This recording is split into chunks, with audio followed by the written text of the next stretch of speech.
Magandang araw pala sa inyo mga buddy. Kumontak nga pala ulit yung kasama ni Pidot sa akin.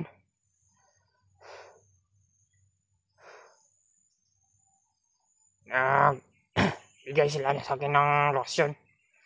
Bigay ko rin yung lokasyon ko, kaya siguro kikita na kami.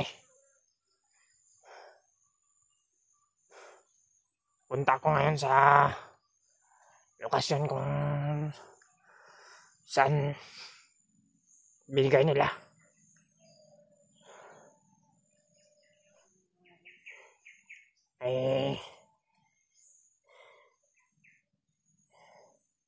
Meron siguro maraming kalaban. Kaya mahirap. Kahit ako nahihirapan. Dahil maraming nakabantay. Kailangan makita na kami talaga kami. Para mailigtas na si Pidot. Yung pamilya ko. Sila lang kasi may alam na paraan para pabalik si Pidot sa normal. Wala yung hipnotismo.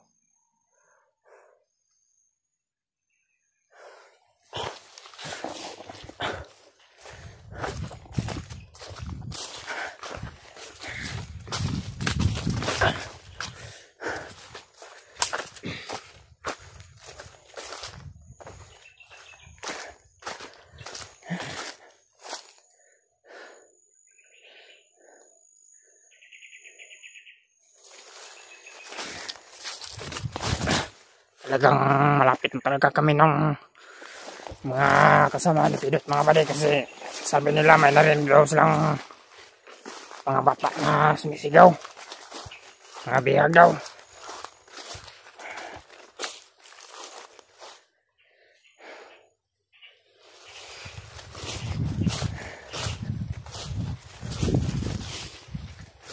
Hindi ko pa nasabi sa kanila kung anong nangyari kay Pidot.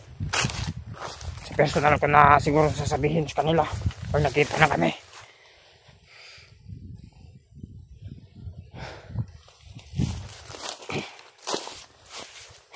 Sana maintindihan nila ko. Naguguluhan kasi yung isip ko mga buddy. Hindi isip ko rin kasi yung pamilya ko.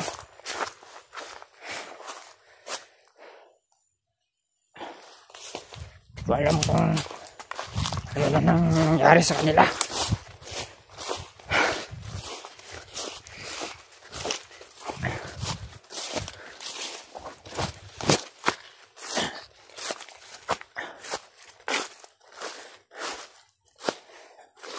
Sana lamang mga baday, ligtas sila.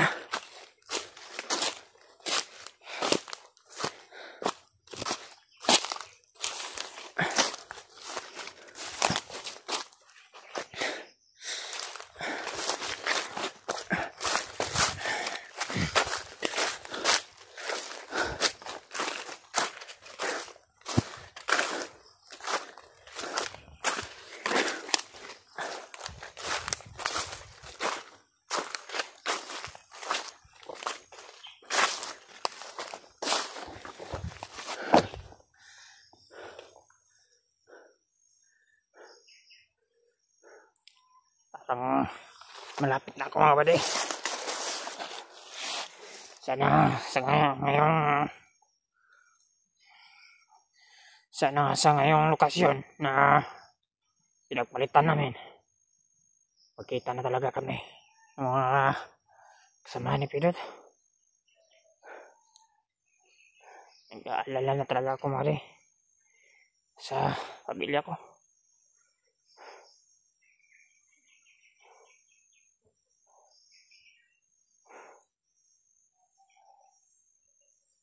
Kahit si Pidot, hindi ko pa naligtas.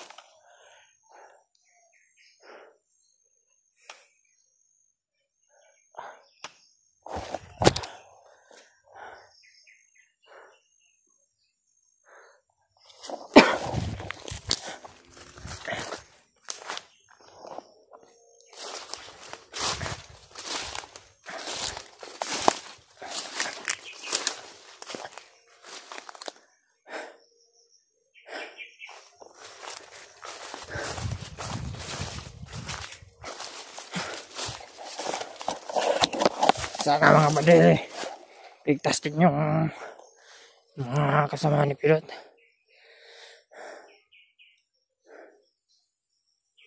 Pero alam ko naman na siguradong ligtas yung mga kasama ni Pilot kasi sabi ni Pilot magaling daw yung mga kasama niya.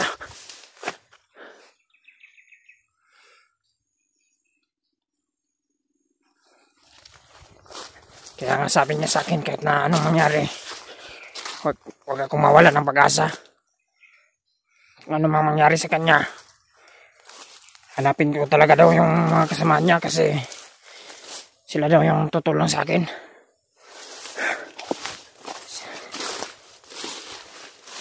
Nasabi niya na rin sa akin na kung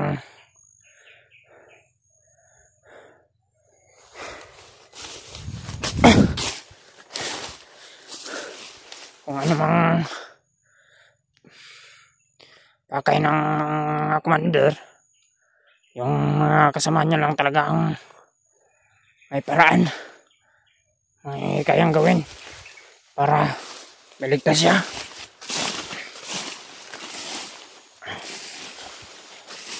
Sana magkita na talaga kami ng mga kasama niya.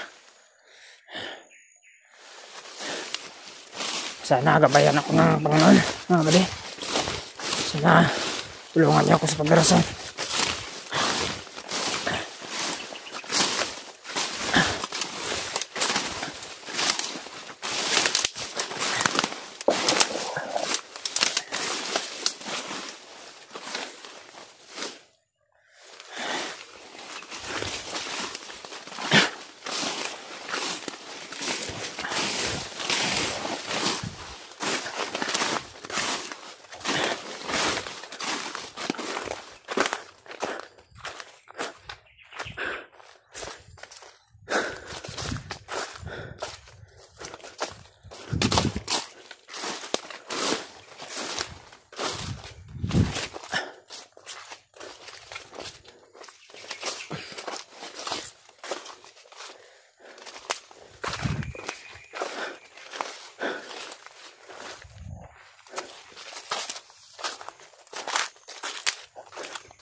Masyadong tahimik yung paligid dito mga bade. Wala siguro mga bandido dito. Kaya mukhang maganda yung tiyempo ng pagkikita namin ng mga kasama ni Pilot.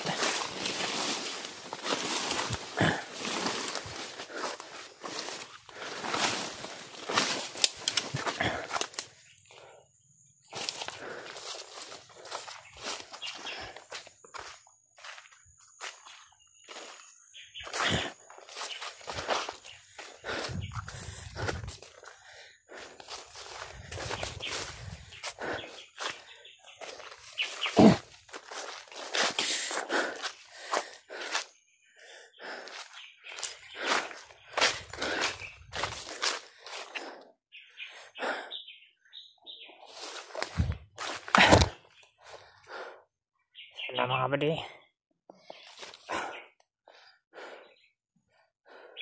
ligtas yung pamilya ko.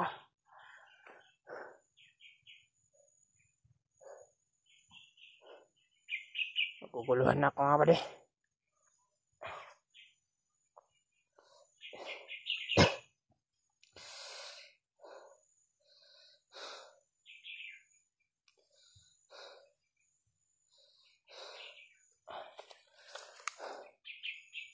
Gusto na kaya yung anak ko. Hindi kayo nakakasakit. Yung asawa ko.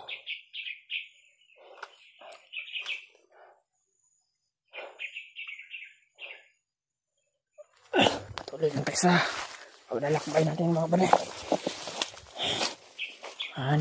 Mahanap ko rin yung mga kasama ni Pilot.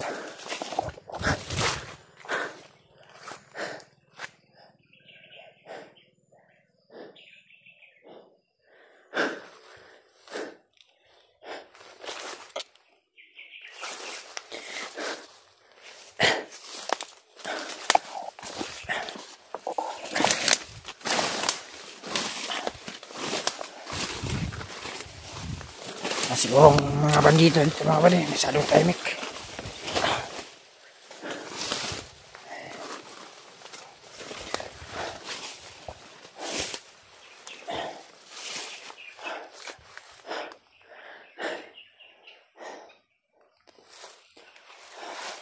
Pahinga muna tayo ng saglit mga bali.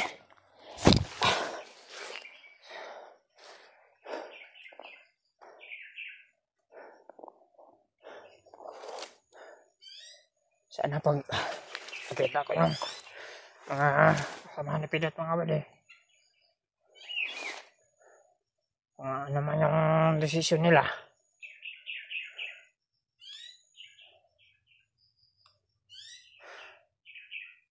sana mapatawad nila ako kung bakit hindi ko na ligtas agad si Pidot.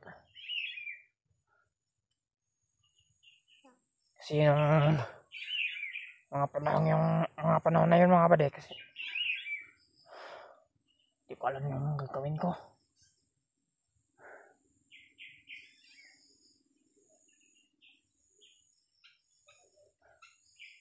Pero gusto ko na talagang magbago mga bade.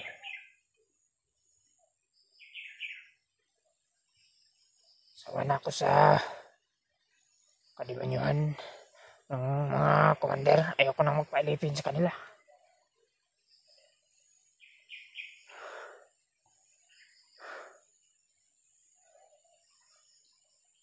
Gusto kong tulungan yung mga vloggers, mga hunters. Gusto ko silang tulungan.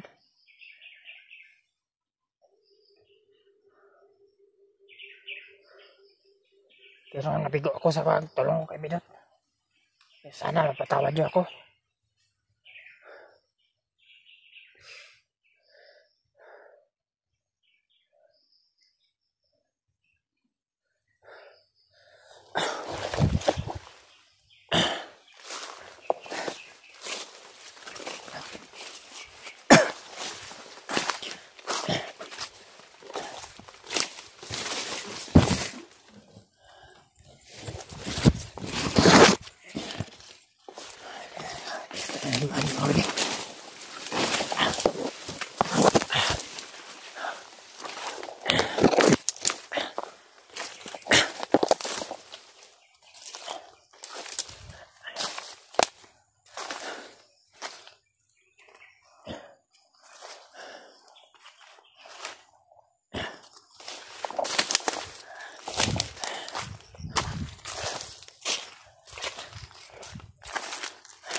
Parang may narinig ako nga uli.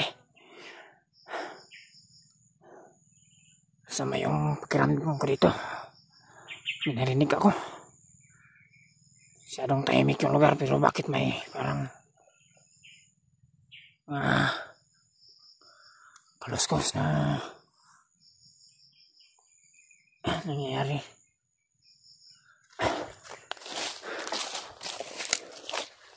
May mga kalaban.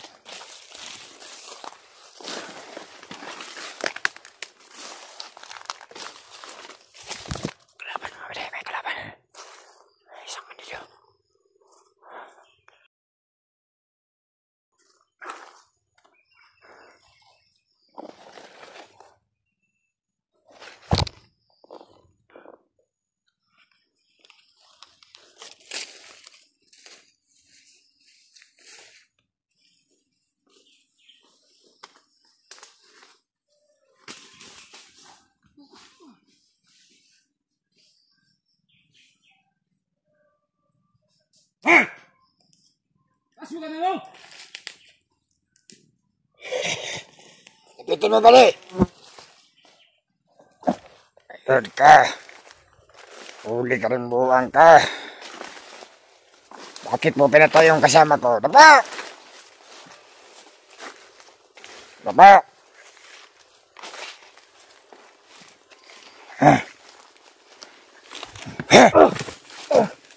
Pa! Ayop ka! Magbago na kayo mga bade! Ano?